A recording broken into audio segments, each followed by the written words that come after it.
Hello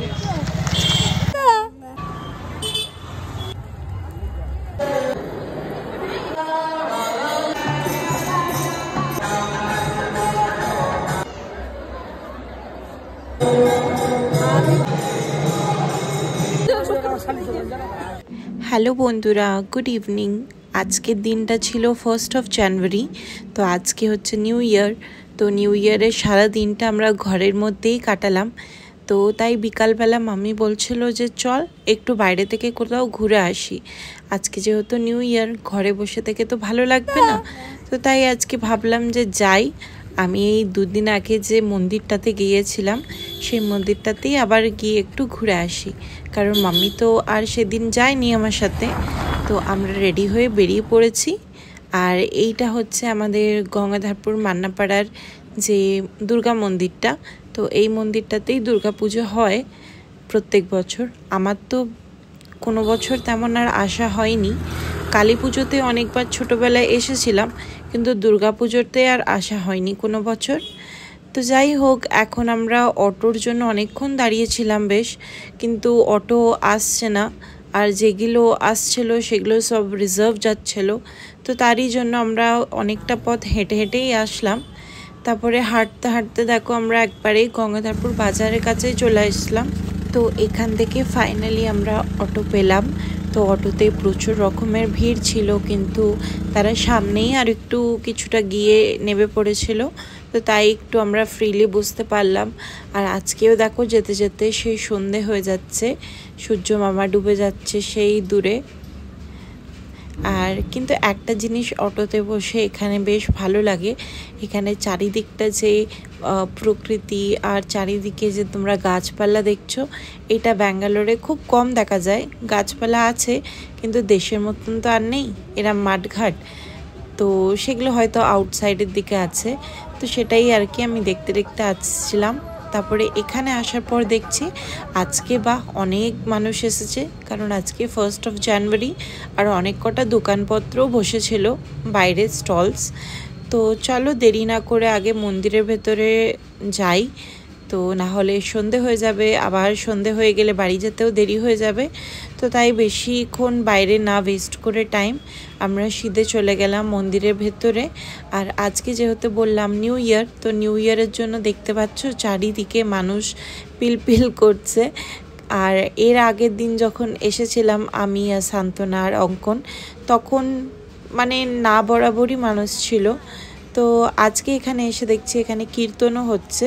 তো দেখি এখানে কিছুক্ষণ বসবো, আর সন্ধে যে আরতিটা হয় সেটাও দেখে যাব। তো মানুষজনের তো অনেক ভিড় আগে, আর এইখানটায় বসে বসে কীর্তন হচ্ছিল, অনেক মানুষজনও বসেছিল। তো মাম্মিও ওখানে বসে পড়েছে।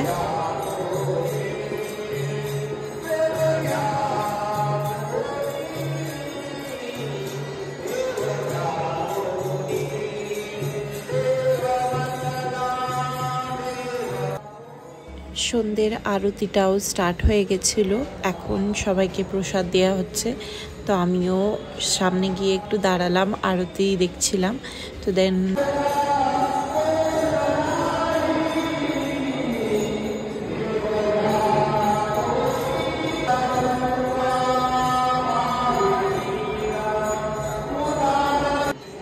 ভেতরে মন্দিরের প্রত্যেকটা লাইটগুলোকে আজকে জ্বালিয়ে দেওয়া হয়েছিল, তাই আজকে একটু বেশি সুন্দর লাগছে। আর যেহেতু অনেকজন এসেছেও আজকে, তাই ভরা ভরা লাগছে জায়গাটা, আর ভালোও লাগছে। তো আমিও এখানে কিছুক্ষণ বসে পড়লাম, দেখতেই পাচ্ছ।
কিছুক্ষণ ভেতরে বসে আমরা চলে আসলাম বাইরের দিকে। আজকে একটু বাইরের দিকটা ঘুরবো, কারণ এর আগের দিনে যখন এসেছিলাম পুরো মন্দিরটা আশেপাশেগুলো দেখা হয়নি, শুধু এই বাইরের দিকটাই এসেছিলাম। তো ভাবলাম যে আজকে দেখি, একটু ঘুরে দেখি চারিদিকটা কেমন ধারা দেখতে। তো এখান থেকে সিঁড়ি, মানে মন্দিরের পেছনে যে একটা সিঁড়ি আছে সেখান থেকে নেবে এসে দেখছি এখানেও বিরাট বড় জায়গা। তো এখানেও অনেক ছোট ছোট রকমের সিস্টেম করা আছে। জানি না এখানে ছোট ছোট মন্দির হবে না দোকান হবে, সেটা ঠিক এখন জানি না। এখানে এখনো কাজ নাকি বাকি আছে, এখানে নিচে টাইলসও বসানো হবে। তো দেন ওখান থেকে ঘুরে আসার পর আবার চলে আসলাম মন্দিরের কাছাকাছি। তো এখানে কিছু আমি ফটোজ ক্লিক করালাম এখানে লাইটগুলোর কাছে, দেন আবার ভেতরে চলে আসলাম।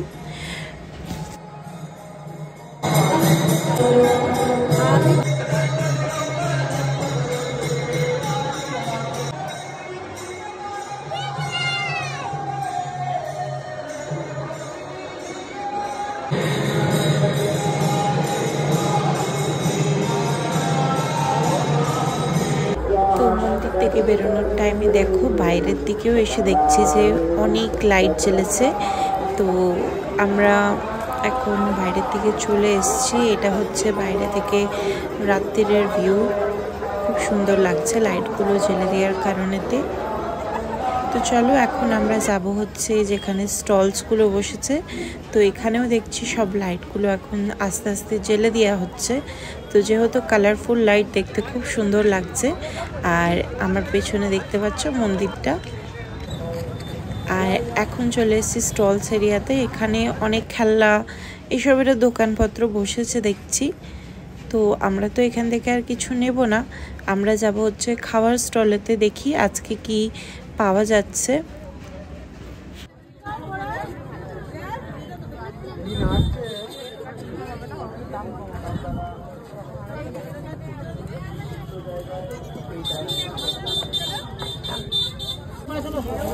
তো এখান থেকে কটা শাকি ভাজা মতো নিয়ে নিয়েছিলাম মশলা দেওয়া, আর ঘুগনি খেলাম। আর তার সাথে ছিল একটা ছোট্ট পাকোড়া স্টল। তো এখান থেকে কটা পাকোড়া আমরা পার্সেল করে নিয়ে নিলাম, ঘরে গিয়ে খাবো। ভেজিটেবল চপ ছিল, আর এগুলো কি পাকোড়া ছিল, মনে হয় ভেজ পাকোড়া ছিল। দেন আমরা চলে আসলাম গঙ্গাধারপুর বাজারে অটো করে। এখানে এসে দেখা হয়ে গেল ব্যাঙ্গালোরেরই একটা আঙ্কেলের সাথে, যে আগে ব্যাঙ্গালোরে থাকতো, তোমরা হয়তো চিনবে অনেকেই। তো তারপর আমরা এখান থেকে একটা দোকান থেকে চাউমিন আর চিকেন নিয়ে পার্সেল করে নিয়ে নিলাম। তো এবার আমরা বেরিয়েছি ঘরের দিকে। তো আমাদেরকে যখনই বাজারে আসতে হয়, ঘর থেকে একটা অটো ধরে বাজারে আসতে হয়। দেন যেহেতু দুদিকে দুটো রাস্তা যায়, আবার সেখান থেকে অটো চেঞ্জ করে আমাদেরকে আসতে হয়। তো দুটো করে অটো ধরতে হয় আর কি। তো দেন আমরা আবার অটোতে চেপে পড়লাম। এখান থেকে আমরা যাব হচ্ছে সোজা বাড়ির দিকে। তো আজকের ব্লগটা তাহলে বন্ধুরা এখানেই এন্ড করছি। আশা করছি তোমাদের সকলের আমার এই ব্লগসগুলো ভালো লাগছে। যদি ভালো লেগে থাকে দেন আমার ফেসবুক পেজ প্রিয়াঙ্কাস লাইফকে প্লিজ ফলো করে রেখো, যাতে আগামী যে কোনো নতুন ব্লগ যখন আমি আপলোড করব তোমরা নোটিফিকেশন পেয়ে যাবে। তো চলো আজ আসি, আবার দেখা হবে নেক্সট ব্লগেতে। ততক্ষণের জন্য তোমরা সকলে ভালো থেকো, সুস্থ থেকো, আর সকলকে ভালো রেখো। টাটা।